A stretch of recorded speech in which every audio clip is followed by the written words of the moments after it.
جو موجودہ حکومت ہے وہ ابھی تک یہ سوال اٹھا رہی ہے کہ جی گولیاں لگی نہیں ہیں. وہ پچھلے دنوں ویسے ڈاکٹر صاحبان نے دکھا دیا تھا.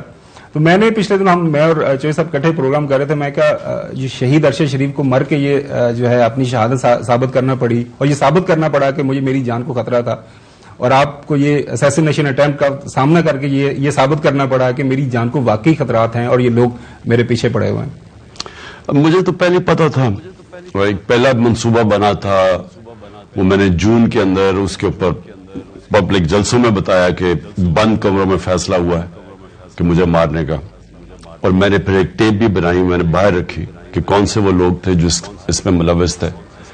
اس کے بعد انہوں نے پلان بی پہ آ گئے. انہوں نے سوچا کہ اگر مجھے ویسے ماریں گے تو وہ ان کے اوپر آ جائے گا. انہوں نے پھر یہ دینی انتہا پسند سلمان تاثیر ٹائپ کا پلاننگ کی. پہلے انہوں نے ایک ویڈیو نکالی, اور وہ ہمیں پتہ کہ کس نے نکالی تھی, کس ایجنسی کے ذریعے نکلی. اس میں توڑ موڑ کے بتایا گیا کہ جی عمران خان نے توہین مذہب کر دی, یا پتہ نہیں توہین رسالت کر دی. اس کے بعد اس کو ایک ان کا جو ایجنسیز کے ساتھ آدمی اٹیچڈ ہے, وقار ستی ہے جو بھی اس کا نام ہے, اس نے اٹھایا. ہمیں سارا فالو کر رہے تھے ہم.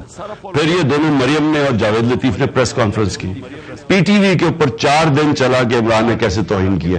یہ ساری گراؤنڈ پریپیئر کی جا رہی تھی کہ آخر میں کہیں گے جی دینی انتہا پسند نے مار دی. اور میں نے پھر 2 جلسوں میں, ساری 24 کو جلسہ تھا سپٹمبر میں رحیم یار خان, اور 7 اکتوبر کو جلسہ تھا میاں والی میں. ان دونوں جلسوں میں نے بتایا کہ یہ پلان بن رہا ہے, اور یہی پلان وزیر آباد میں تھا.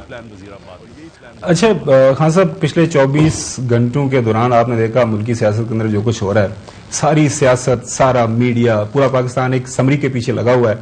سمری رات کی چلی گئی ہے. آج خبریں آ رہی ہیں کہ پرائم منسٹر صاحب نے اپنے اتحادیوں سے کوئی مشاورت بھی کر لی ہے, اور اگلے 12-24 گھنٹے کے دوران وہ فائنل کر دیں گے کہ آئندہ جو تعیناتیاں ہونی ہیں آرمی چیف اور joint chief of staff committee کے چیئرمین کی, وہ ہو جائیں گی. آپ تسلسل کے ساتھ سوال اٹھاتے آ رہے ہیں میرٹ کا. آپ کے نزدیک میرٹ کیا ہے؟ دیکھیں, ہر ادارہ, دنیا میں ہر ادارہ اس کی کامیابی ہوتی ہے میرٹوکریسی. ملک وہ آگے بڑھتا ہے جس میں میرٹ ہوتی ہے. ایک چھوٹا سا نیوزی لینڈ جس کی کوئی 60-70 لاکھ آبادی ہے, وہ ہندوستان کو ہرا سکتا ہے جس کا 1.25 ارب لوگ ہیں, کیونکہ نیوزی لینڈ کا جو میرٹ کا سسٹم ہے وہ بہت بہتر ہے. چائنا کی جو رائز ہوئی ہے, یہ جو چائنا اتنا بڑا ایک دم ایمرج کیا 30 سالوں میں, چائنا کا جو میرٹوکریسی کا نظام ہے وہ دیکھنے والا ہے. ان کی جو کمیونسٹ پارٹی سے کیسے وہ نیچے سے میرٹ کو کرتے کرتے اوپر لے کے آتے. تو آپ اگر ایک ادارے سے میرٹ ختم کرتے ہیں, آپ ادارہ ختم کر دیتے ہیں. یہ شریف خاندان کی اور زرداری کی, ان خاندانوں کی, ان کی جو خاص چیز تھی, انہوں نے جو ملک کو ڈیمیج کیا, انہوں نے میرٹ ختم کر دی. اپنے خاندان کے لوگوں کو سارا اپنا ٹبر اوپر بٹھا دیا کہ کوئی میرٹ نہیں ہے. بچے تیار کر دیے, کوئی میرٹ نہیں ہے.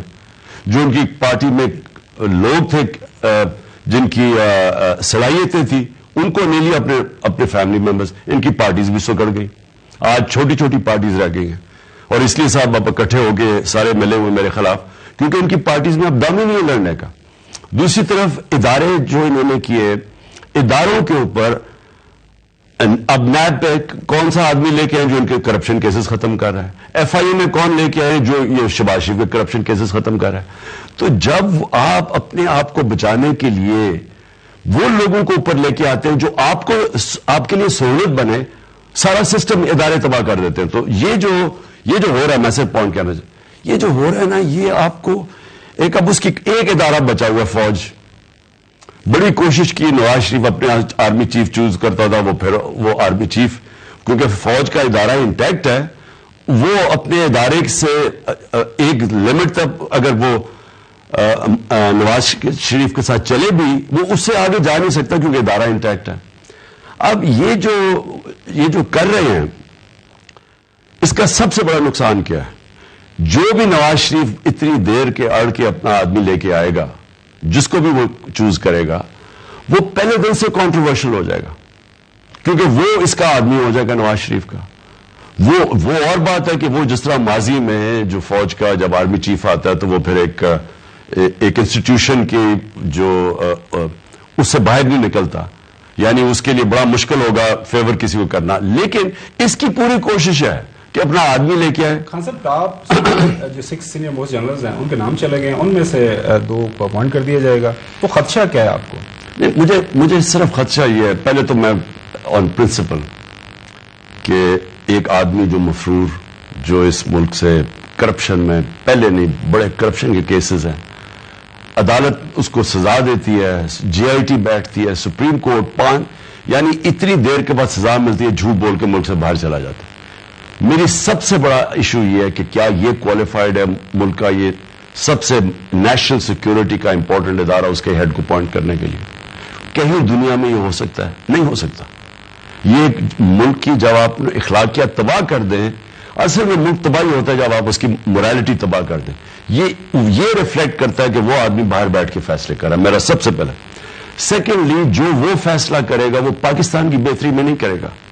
انہوں نے آج تک کوئی بھی اپوائنٹمنٹ پاکستان کی بہتری کے نہیں کی۔ جب پنجاب پولیس کے اوپر ایک لاہور ہائی کورٹ نے 93 کے اندر 1993 میں جب انہوں نے پوچھا کہ یہ کیوں کرپٹ ہے، تو آئی جی عباس خان نے لاہور ہائی کورٹ کو کہا کہ انہوں نے پیسے لے کے پولیس والوں کو بھرتی کیا اور پھر کہا کہ مجرموں کو بھرتی کیا پولیس کے اندر۔ یہ 93 کی رپورٹ ہے۔ تو وہ لوگوں کی بہتری کے لیے نہیں کیا، یہ اپنے مفادات دیکھتے ہیں۔ اور میں اس لیے اس کا جو موٹیو ہے، جو اس کی نیت ہے، میں اس کے اوپر شک کر رہا ہوں کہ اس نے اس لیے نہیں کرنا کہ آرمی چیف بنانا ہے جو کہ پاکستان کی یا ادارے کی بہتری کرے۔ وہ اپنی ذات کے اوپر سوچ رہا ہے کہ وہ کیسے عمران خان کو کونے سے لگائے گا، کیسے وہ اس کو ڈسکوالیفائی کروائے گا، کیسے اس کی یعنی جو ہمارے سے ہوا ہے اس دور میں 6 مہینے میں، ہمیں تو انہوں نے اس طرح رکھا ہے جس طرح کوئی بیرون ملک دشمن ہے۔ تو یہ ایکسپیکٹ یہ کر رہا ہے کہ میں اپنا آدمی لے کے آؤں گا جو کہ پورا عمران خان کو اور یہ پی ٹی آئی کو کیسے ختم کرے گا۔